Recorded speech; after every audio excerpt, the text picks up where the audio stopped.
সহজ লেসনে আমাদের সকলকে স্বাগত। আজকে আমরা সপ্তম শ্রেণীর প্রথম পর্যায়ক্রমিক মূল্যায়ন 2025 সালের ইতিহাস বিষয়ের সম্পূর্ণ উত্তর সহ নমুনা প্রশ্নপত্র সেট 5 সম্পর্কে আলোচনা করব। তো চলো এই ভিডিওতে আমরা দেখে নিই ক্লাস 7 এর ফার্স্ট ইউনিট টেস্ট 2025 হিস্ট্রি সাবজেক্টের এই কোশ্চেন পেপারের উত্তরগুলো। প্রথম ইউনিট টেস্টে তোমাদের 30 নম্বরের পরীক্ষা নেওয়া হবে, সময় দেওয়া থাকবে 1 ঘন্টা। এই প্রশ্নোত্তরের পিডিএফগুলো আমাদের সহজ লেসন অ্যাপের মধ্যে দেওয়া আছে, অ্যাপের লিঙ্ক ডেসক্রিপশন বক্সে রয়েছে, সেখান থেকে তোমরা অ্যাপটিকে ডাউনলোড করে চাইলে প্রশ্ন এবং উত্তরের পিডিএফ ফাইলগুলো নিতে পারো। দেখো এই কোশ্চেন পেপারের 1 নম্বর থেকে বলা হচ্ছে সঠিক উত্তরটি বেছে নিয়ে লেখো। এখানে 6টি প্রশ্নের উত্তর লিখতে হবে, প্রশ্নের মানে 1 নম্বর করে দেওয়া আছে। পরের থেকে বলা হচ্ছে কৈবর্ত বিদ্রোহের নেতা ছিলেন। এখানে প্রথম অপশন দেওয়া আছে রামপাল, এরপর প্রথম মহিপাল, জয়নাগ আর হচ্ছে রুদক। তো এখানে 4টি অপশন দেওয়া আছে। তো কৈবর্ত বিদ্রোহের নেতা ছিলেন, এদের মধ্যে সঠিক উত্তর হচ্ছে রুদক। ঠিক আছে, রুদক ছিলেন কৈবর্ত বিদ্রোহের নেতা। ক্ষয়ের দেখা হচ্ছে চোল রাজ্যের যে হস্তশিল্প খুব বিখ্যাত ছিল তা হলো, এখানে অপশান রয়েছে দেখো স্বর্ণ, রৌপ্য, তাম্র আর হচ্ছে ব্রোঞ্জ। তো চোল রাজ্যের যে হস্তশিল্প খুব বিখ্যাত ছিল সেটা হচ্ছে ব্রোঞ্জ শিল্প। ঠিক আছে, নেক্সট গয়ের দেখা প্রশ্ন, রাজা লক্ষণ সেনের রাজধানী ছিল বিক্রমপুরে, গৌড়ে, লক্ষণাবতীতে না সমতটে। তো রাজা লক্ষণ সেনের রাজধানী ছিল বিক্রমপুরে। এরপর হচ্ছে ঘয়ের দাগে চোল শাসনের রাজ্যকে ভাগ করা হতো কয়েকটি উড়ে, নগরমে, মণ্ডলমে। সঠিক উত্তর হচ্ছে মণ্ডলমে হবে। চোল শাসনের রাজ্যকে ভাগ করা হতো কয়েকটি মণ্ডলমে। কুমোর দাগে অর্থশাস্ত্র রচনা করেন বাণভট্ট, বরাহ, মিহির, কৌটিল্য। সঠিক উত্তর হচ্ছে কৌটিল্য অর্থশাস্ত্র রচনা করেন। নেক্সট চয়ের দাগে সকলোত্তর পথনাথ উপাধিটি ছিল হর্ষবর্ধনের, শশাঙ্কের, ধর্মপালের। সঠিক উত্তর হচ্ছে হর্ষবর্ধনের। ঠিক আছে, সকলোত্তর পথনাথ এই যে উপাধি এটা ছিল হর্ষবর্ধনের। 2 নম্বর থেকে একটি বাক্যে যে কোনো 4টি প্রশ্নের উত্তর লিখতে হবে। প্রশ্নের মানে 1 নম্বর করে 1 × 4 = 4। পরের থেকে ভাগীরথী ও করতোয়া নদীর মধ্যবর্তী এলাকার নাম কি? উত্তর লিখবে ভাগীরথী ও করতোয়া নদীর মধ্যবর্তী এলাকার নাম হচ্ছে বরেন্দ্র। পরের দেখা হচ্ছে কোন বিদ্রোহের ফলে বরেন্দ্র পালদের হাতছাড়া হয়? তো এখানে উত্তর লিখবে কৈবর্ত বিদ্রোহের ফলে বরেন্দ্র পালদের হাতছাড়া হয়। পরের দেখা হচ্ছে পৃথিবীর সর্ববৃহৎ বৌদ্ধ কেন্দ্রের নাম কি? তো পৃথিবীর সর্ববৃহৎ বৌদ্ধ কেন্দ্রের নাম হচ্ছে ইন্দোনেশিয়ার বড়বুদুরের বৌদ্ধ মন্দির। ঘয়ের দেখা হচ্ছে কালিদাসের কাব্যে ও মহাভারতে রাঢ় অঞ্চলে কোন দুটি নদীর নাম উল্লেখ আছে? তো কালিদাসের কাব্যে ও মহাভারতের রাঢ় অঞ্চলের ভাগীরথী এবং কাঁসাই বা কংসাবতী এই দুটি নদীর নাম উল্লেখ আছে। মুমুর দেখা হচ্ছে শশাঙ্কের মৃত্যুর পর কর্ণসুবর্ণ কার হাতে চলে যায়? তো শশাঙ্কের মৃত্যুর পর কর্ণসুবর্ণ কামরূপের রাজা ভাস্কর বর্মার হাতে চলে যায়। নেক্সট হচ্ছে আমাদের 3 নম্বর দাগের প্রশ্ন, 2-3টি বাক্যে যে কোনো 2টি প্রশ্নের উত্তর এখান থেকে লিখতে হবে। প্রশ্নের মান 2 করে 2 × 4 নম্বর। 3 কয়ের দাগে চর্যাপদের পুঁথি কে কোথা থেকে আবিষ্কার করেন বা উদ্ধার করেন? ঠিক আছে, তো চর্যাপদের পুঁথি হরপ্রসাদ শাস্ত্রী নেপাল থেকে উদ্ধার করেন। ক্ষয়ের দাগে চোল শাসন ব্যবস্থায় উড় এবং নাড়ু কি এরা কোন দায়িত্ব পালন করত? তো চোলদের প্রাদেশিক শাসন ব্যবস্থায় গ্রামকে শাসন করত যে পরিষদ তাকে বলা হতো উড় বা গ্রাম পরিষদ। ওকে, এরপর নাড়ু কি না চোল শাসন ব্যবস্থায় কয়েকটি গ্রামের সমষ্টিকে নাড়ু বলা হতো। ওকে, তো এরা সাহিত্য শাসন, বিচার ও রাজস্ব সংগ্রহের দায়িত্ব পালন করতো। ঠিক আছে, বা রাজস্ব আদায়ের দায়িত্ব এরা পালন করতো। গয়ের দেখা হচ্ছে গৌড়তন্ত্র কি? তো এখানে উত্তর লিখবে শশাঙ্কের শাসনকালে গৌড়ের যে ব্যবস্থা গড়ে উঠেছিল তাকে বলা হয় গৌড়তন্ত্র। এই ব্যবস্থায় রাজ্যের কর্মচারী বা আমলারা একটি নির্দিষ্ট শাসন প্রণালী গড়ে তুলেছিল। ঠিক আছে, ঘয়ের থেকে মাৎস্যান্যায় বলতে কি বোঝেন? 637 খ্রিস্টাব্দে শশাঙ্কের মৃত্যুর পর বাংলার রাজনীতিতে চরম অরাজকতা, অনৈক্য ও বিশৃঙ্খলা দেখা দেয়। পুকুরের বড় মাছ যেমন ছোট মাছ খেয়ে ফেলে, তেমনি সেই সময় শক্তিশালী লোক দুর্বল লোকের উপর অত্যাচার চালায়। বাংলার ইতিহাসে এই বিশৃঙ্খল সময়কে মাৎস্যান্যায় বলা হয়। নেক্সট হচ্ছে 4 নম্বর দেখে 4-5টি বাক্যে যে কোনো 2টি প্রশ্নের উত্তর লেখো। 3 × 2 = 6, অর্থাৎ প্রশ্নের মান এখানে 3 নম্বর করে 2টি প্রশ্নের উত্তর লিখতে হবে। 3 × 2 = 6 নম্বর। কয়ের দেখা হচ্ছে পাল রাজাদের বৌদ্ধ ধর্মের প্রতি অনুরাগ বাংলার সংস্কৃতিতে কি প্রভাব ফেলেছিল বলে তোমার মনে হয়? বিশ্লেষণ করো। তো দেখো, পাল রাজাদের বৌদ্ধ ধর্মের প্রতি অনুরাগ বাংলার সংস্কৃতির ক্ষেত্রে উল্লেখযোগ্য উন্নতি ঘটিয়েছিল।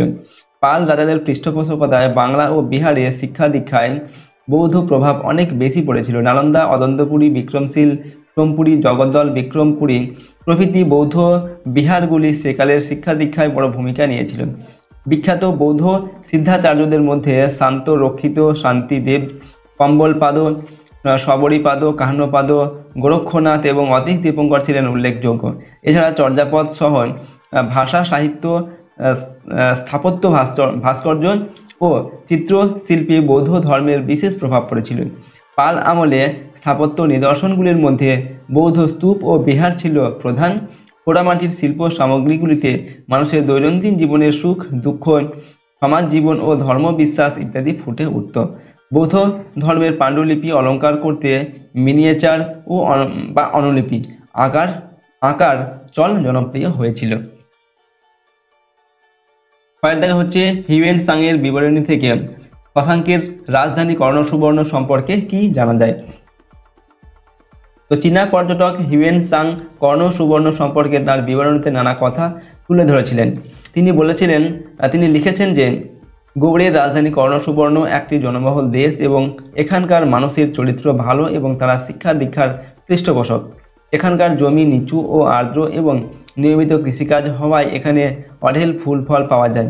এই অঞ্চলের জলবায়ু নাতিশীতোষ্ণ। কর্ণসুবর্ণে বৌদ্ধ ও শৈব উভয় ধর্মের মানুষই বসবাস করেন। কর্ণসুবর্ণের অপর নাম ছিল রাঙামাটি বা কালাসোনা। গয়ের দাগে হচ্ছে সেন রাজাদের আদি নিবাস কোথায় ছিল, কিভাবে তারা বাংলায় শাসন কায়েম করেছিল। তো সেন রাজাদের আদি নিবাস বা আদি বাসস্থান ছিল দক্ষিণ ভারতের কর্ণাটক অঞ্চল। বাংলার সেন রাজারা খ্রিস্টীয় একাদশ শতকে বাংলায় শাসন শুরু করেছিলেন। প্রথমে দেখো আমরা সামন্ত সেন সম্পর্কে লিখছি। সামন্ত সেন এবং তার ছেলে হেমন্ত সেনের আমলে রাঢ় অঞ্চলে সেনদের আধিপত্য তৈরি হয়েছিল। এরপর বিজয় সেন। হেমন্ত সেনের ছেলে বিজয় সেন 1096 থেকে 1159 খ্রিস্টাব্দ পর্যন্ত পাল রাজা মদন পালকে পরাজিত করেন এবং তার কাছ থেকে উত্তরবঙ্গের কিছু অঞ্চল দখল করে নেন। তিনি ছিলেন সেন রাজের প্রকৃত প্রতিষ্ঠাতা। তিনি একে একে কামরূপ, মিথিলা, গৌড়, পূর্ববঙ্গ, রাঢ় জয় করে সেন রাজের পরিধি বাড়িয়েছিলেন। এরপর দেখো বল্লাল সেন সম্পর্কে লিখছি। বিজয় সেনের ছেলে বল্লাল সেন 1159 থেকে 1179 খ্রিস্টাব্দ পর্যন্ত সিংহাসনে বসার পর পাল রাজা গোবিন্দ পালকে পরাস্ত করেছিলেন। তিনি উত্তরবঙ্গ জয় সম্পূর্ণ করে পূর্ব ও পশ্চিমবঙ্গের সমগ্র অঞ্চল দখল করেন। বল্লাল সেন সমাজ সংস্কার করে রক্ষণশীল ও গোঁড়া ব্রাহ্মণ্য আচার আচরণকে প্রতিষ্ঠা করেছিলেন। এরপর লক্ষণ সেন।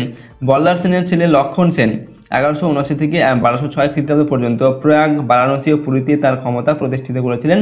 তার রাজধানী ছিল পূর্ববঙ্গের বিক্রমপুর। তার সামরিক দুর্বলতার সুযোগে 1204 থেকে 5 খ্রিস্টাব্দে ইখতিয়ার উদ্দিন বখতিয়ার খুলজি বাংলা আক্রমণ করেন এবং সেন শাসনের অবসান ঘটে। 5 নম্বর থেকে 8-10টি বাক্যে যে কোনো দুটি প্রশ্নের উত্তর এখান থেকে লিখতে হবে। প্রশ্নের মান 5 নম্বর করে, দুটি প্রশ্নের জন্য 5 দুগুণে 10 নম্বর দেওয়া আছে। কয়েক দাগে প্রাচীন বাংলার প্রধান অঞ্চলগুলির নাম লেখো। শশাঙ্কের আমলে বাংলার আর্থিক অবস্থা কেমন ছিল। তো প্রাচীন বাংলার প্রধান অঞ্চলগুলি ছিল পুন্ড্রবর্ধন, বরেন্দ্র, বঙ্গ, বঙ্গাল, রাঢ়, শূন্য, গৌড়, সমতট ও হরিকেন। ঠিক আছে। তো শশাঙ্কের আমলে বাংলার আর্থিক অবস্থা কেমন ছিল না, শশাঙ্কের আমলে 606 থেকে 7 খ্রিস্টাব্দ থেকে 637 থেকে 38 খ্রিস্টাব্দ পর্যন্ত বাংলার অর্থনীতি ছিল কৃষি নির্ভর। রাজ্যের নিয়মিত কৃষিকাজের ফলে অঢেল ফুল ও ফল পাওয়া যেত। রাজধানী কর্ণসুবর্ণ একটি গুরুত্বপূর্ণ বাণিজ্য কেন্দ্র ও প্রশাসনিক কেন্দ্র ছিল। আশেপাশের গ্রাম থেকে এই নগরের নাগরিকদের জন্য নিত্য প্রয়োজনীয় জিনিসপত্র আসত। জমির চাহিদা বৃদ্ধি হওয়ায় কৃষির গুরুত্ব বেড়ে যায়, ফলে সমাজ ক্রমশ গ্রাম কেন্দ্রিক হয়ে পড়েছিল। হিউয়েন সাংয়ের বিবরণী থেকে জানা যায় যে দক্ষিণ পূর্ব এশিয়ার সঙ্গে বাংলার বাণিজ্যিক যোগাযোগ ছিল। রাঙামাটি থেকে জনৈক বণিক জাহাজ নিয়ে দক্ষিণ পূর্ব এশিয়ার মালয় অঞ্চলে বাণিজ্য করতে গিয়েছিল। এর থেকে কর্ণসুবর্ণের বাণিজ্যিক সমৃদ্ধির ইঙ্গিত পাওয়া যায়। পরের থেকে বিক্রমশীল মহাবিহারের সম্পর্কে পরিচয় দাও। তো পাল রাজ ধর্মপাল 770 থেকে 810 খ্রিস্টাব্দ পর্যন্ত মগধে অর্থাৎ বিহারের ভাগলপুর জেলায় বিক্রমশীল মহাবিহার প্রতিষ্ঠা করেন। এরপর দেখো আমরা লিখছি শিক্ষা পরিকাঠামো। বিক্রমশীল মহাবিহার ছিল নালন্দার মতো বিদ্যাচর্চার একটি উল্লেখযোগ্য কেন্দ্র। এই বিশ্ববিদ্যালয়ের ছাত্র সংখ্যা ছিল প্রায় 3000। এই মহাবিহারে ব্যাকরণ, তর্কশাস্ত্র, দর্শন ইত্যাদি পড়ানো হতো এবং ভর্তির জন্য ছাত্রদের প্রবেশিকা পরীক্ষা দিতে হতো। শিক্ষা শেষ হলে ছাত্রদের উপাধি দেওয়া হতো। ঠিক আছে, 2 নম্বর হচ্ছে অধ্যাপক বৃন্দ। বিক্রমশীল মহাবিহারে বৌদ্ধ ধর্ম চর্চা এবং বৌদ্ধ ধর্ম চর্চা ও শিক্ষার জন্য 100-রও বেশি আচার্য ছিলেন। তাদের মধ্যে উল্লেখযোগ্য ছিলেন শান্তিপদ, কল্যাণরক্ষিত, শ্রীধর, অভয়কর গুপ্ত, ওকে, প্রমুখ। অতীশ দীপঙ্কর শ্রীজ্ঞান বা অতীশ দীপঙ্কর ছিলেন বিক্রমশীল মহাবিহারের অধ্যক্ষ। 3 নম্বরে আমরা লিখছি মহাবিহারের ধ্বংস সাধন। ধর্মপালের সময় থেকে পরবর্তী প্রায় 500 বছর বিক্রমশীল মহাবিহার শিক্ষা চর্চার অন্যতম কেন্দ্র ছিল। লক্ষণ সেনের রাজত্বের শেষ দিকে বখতিয়ার খলজির নেতৃত্বে তুর্কিরা বাংলা আক্রমণ করে বিক্রমশীল মহাবিহার ধ্বংস করেন। গয়ের দাগে দক্ষিণ ভারতের চোল শক্তির উত্থানের পটভূমি বিশ্লেষণ করো। কোন কোন অঞ্চল চোল রাজ্যের অন্তর্গত ছিল? এখানে উত্তর লিখবে দক্ষিণ ভারতের পল্লব ও পাণ্ড্য রাজ্যের পার্শ্ববর্তী অঞ্চলে কাবেরী ও শাখা নদীগুলির বদ্বীপকে ঘিরে চোল রাজ্য গড়ে উঠেছিল। বিজয়ালয় সেখানকার রাজা মুটাবায়াকে সরিয়ে চোল রাজ্য প্রতিষ্ঠা করেন। তিনি তাঞ্জোরকে চোল রাজ্যের রাজধানী ঘোষণা করেন। প্রথমে আমরা লিখছি প্রথম রাজরাজ সম্পর্কে। ওকে, দেখো, চোল রাজ্যের গৌরব বৃদ্ধি করেছিলেন চোল রাজা প্রথম রাজরাজ 985 থেকে 1015 খ্রিস্টাব্দ পর্যন্ত। তিনি কেরল, তামিলনাড়ু ও কর্ণাটকের বিস্তীর্ণ অঞ্চলে চোল প্রতিপত্তি বৃদ্ধি করেন। এরপর হচ্ছে প্রথম রাজেন্দ্র। প্রথম রাজরাজের পুত্র প্রথম রাজেন্দ্র কল্যাণীর চালুক্য শক্তিকে পরাজিত করেন। তার সাম্রাজ্য গঙ্গার তীর থেকে সিংহল দ্বীপে এবং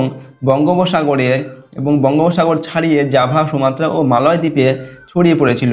বাংলার পাল বংশের বিরুদ্ধে এক অভিযানে গঙ্গা নদীর তীরে পাল রাজা মহিপালকে পরাজিত করে তিনি গঙ্গায় কোন্ডচল উপাধি নেন। ওকে, প্রথম রাজেন্দ্র চোল গঙ্গায় কোন্ডচল উপাধি ধারণ করেছিলেন। এরপর হচ্ছে চোল শক্তির বিস্তার। মূলত কাবেরী ও তার শাখা নদীগুলির বদ্বীপকে ঘিরে চোল রাজ্য গড়ে উঠেছিল। পরবর্তীকালে দক্ষিণের পাণ্ড্য ও উত্তরের পল্লব অঞ্চল, বর্তমান কেরল, তামিলনাড়ু ও কর্ণাটকের বিস্তীর্ণ অঞ্চল, কল্যাণী ও গঙ্গার তীরবর্তী অঞ্চল চোল রাজ্যের অন্তর্ভুক্ত হয়। ভয়ের দাগে ত্রিশক্তি সংগ্রাম কাদের মধ্যে হয়েছিল? এই সংগ্রামের মূল কারণ কী ছিল? তো ত্রিশক্তি সংগ্রাম 647 খ্রিস্টাব্দে হর্ষবর্ধনের মৃত্যুর পর উত্তর ভারতে রাজনৈতিক শূন্যতা দেখা দেয়। সে সময় কনৌজ ছিল উত্তর ভারতের প্রাণকেন্দ্র। বলা হতো যে কনৌজ নিয়ন্ত্রণ করবে সেই গাঙ্গেয় উপত্যকা দখল করতে পারবে। এই অবস্থায় 8ম শতাব্দী থেকে পাল, গুর্জর প্রতিহার ও রাষ্ট্রকূট বংশের মধ্যে কনৌজ দখলকে কেন্দ্র করে শুরু হয়েছিল পারস্পরিক সংগ্রাম। ওকে, এটাই হচ্ছে ত্রিশক্তি সংগ্রাম। এর কারণ কি ছিল? ত্রিশক্তি সংগ্রামের কারণ হচ্ছে ত্রিশক্তি সংগ্রামের মূলে বেশ কিছু কারণ ছিল। 1 নম্বর, অবস্থানগত দিক থেকে কনৌজ ছিল উত্তর ভারত উত্তরাপথের একটি গুরুত্বপূর্ণ স্থান। 2 নম্বর, কনৌজকে কেন্দ্র করে যে রাজনৈতিক ঐক্য গড়ে উঠেছিল তা নিয়ন্ত্রণের জন্য প্রতিবেশী শক্তিগুলি সংগ্রামে লিপ্ত হয়েছিল। 3 নম্বর, কনৌজ দখলে থাকলে গাঙ্গেয় উপত্যকার উর্বর ভূমি এবং এখানকার বিশাল খনিজ ভাণ্ডার সহজে অধিকার করা যেত। 4 নম্বর, এখানকার নদীভিত্তিক বাণিজ্য এবং তার পার্শ্ববর্তী এলাকার সমৃদ্ধি নিয়ন্ত্রণ করে সমগ্র রাজ্যকে আর্থিকভাবে সম্পদশালী করা যেত। ঠিক আছে, তো এইগুলো হচ্ছে ত্রিশক্তি সংগ্রামের কারণ। ওকে, তো এইভাবে আমরা ত্রিশক্তি সংগ্রাম এবং তার কারণগুলি সম্পর্কে লিখলাম। তো দেখো, আজকের এই ভিডিওতে আমি তোমাদের ক্লাস 7-এর ফার্স্ট ইউনিট টেস্ট 2025 সালের হিস্ট্রি বা ইতিহাস সাবজেক্টের একটি মডেল কোশ্চেন পেপারের সম্পূর্ণ উত্তর আলোচনা করলাম। সমস্ত প্রশ্নোত্তরগুলো অবশ্যই তোমরা কিন্তু ভালোভাবে মুখস্থ করে নেবে এবং প্র্যাকটিস করবে। ঠিক আছে, প্রথম ইউনিট টেস্টের ক্ষেত্রে তোমাদের এই প্রশ্নোত্তরগুলো খুবই গুরুত্বপূর্ণ। আর আমাদের এই চ্যানেলে যদি তোমরা নতুন হয়ে থাকো, চ্যানেলটিকে সাবস্ক্রাইব করে রাখবে। পাশের বেল আইকনে প্রেস করার পর অল অপশানটিকে সিলেক্ট করবে এবং ভিডিওটিতে অবশ্যই লাইক করবে, ভিডিওটিকে বন্ধু বান্ধবীর সঙ্গে শেয়ার করবে। ওকে, আর কমেন্ট বক্সে নিজেদের মতামত অবশ্যই লিখে জানাবে ভিডিওটি সম্পর্কে। ঠিক আছে, এবং যদি প্রশ্নোত্তরের পিডিএফ ফাইল পেতে চাও, সহজ লেসন অ্যাপটিকে ইনস্টল করবে। অ্যাপের লিঙ্ক ডেসক্রিপশন বক্সে দেওয়া আছে, সেখান থেকে তোমরা অ্যাপটিকে ডাউনলোড করে চাইলে প্রশ্নোত্তরের পিডিএফগুলো নিতে পারো। আজকের ভিডিওটিকে এখানেই শেষ করছি। সম্পূর্ণ ভিডিওটি দেখার জন্য অসংখ্য ধন্যবাদ।